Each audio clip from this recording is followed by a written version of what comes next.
To understand database performance, we have to look past the SQL queries and into the hardware.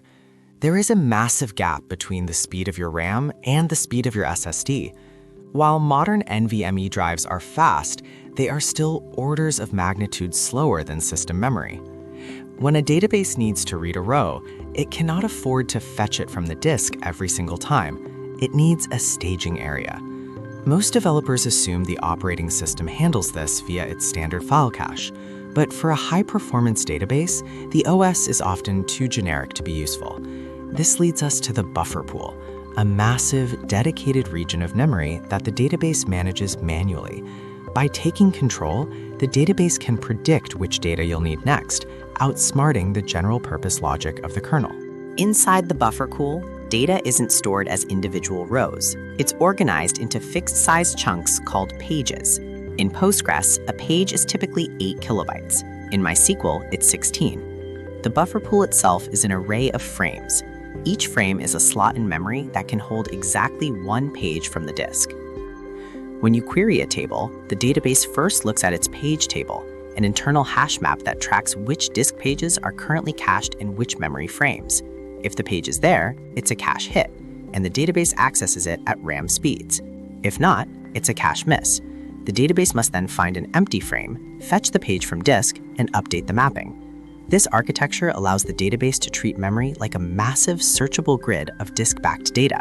Eventually, the buffer pool gets full. When the database needs to bring in a new page from disk, it has to decide which existing page to evict. This is the replacement policy.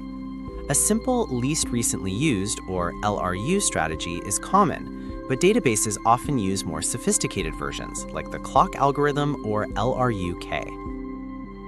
Why not just use the OS's LRU? Because the OS doesn't know what's inside the page. The database knows that a page containing an index root is far more valuable than a page containing a temporary sort result. The database can pin important pages in memory, ensuring they are never evicted. Or it can use sequential scan resistance to prevent a massive table read from wiping out the entire cache. This domain-specific knowledge is what makes a database's buffer management superior to the kernel's. The database doesn't immediately write that change to the data file on disk. Instead, it modifies the page in the buffer pool and marks it as dirty. Writing to the data file is slow, so the database postpones it, grouping many updates into a single background write operation called checkpointing. But wait, if the power goes out, wouldn't we lose those dirty pages?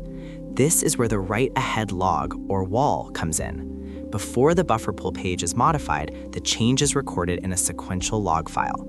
Sequential writes are incredibly fast.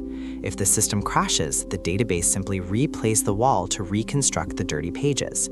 This separation of concerns allows the buffer pool to stay fast and volatile, while the WAL ensures the data is durable.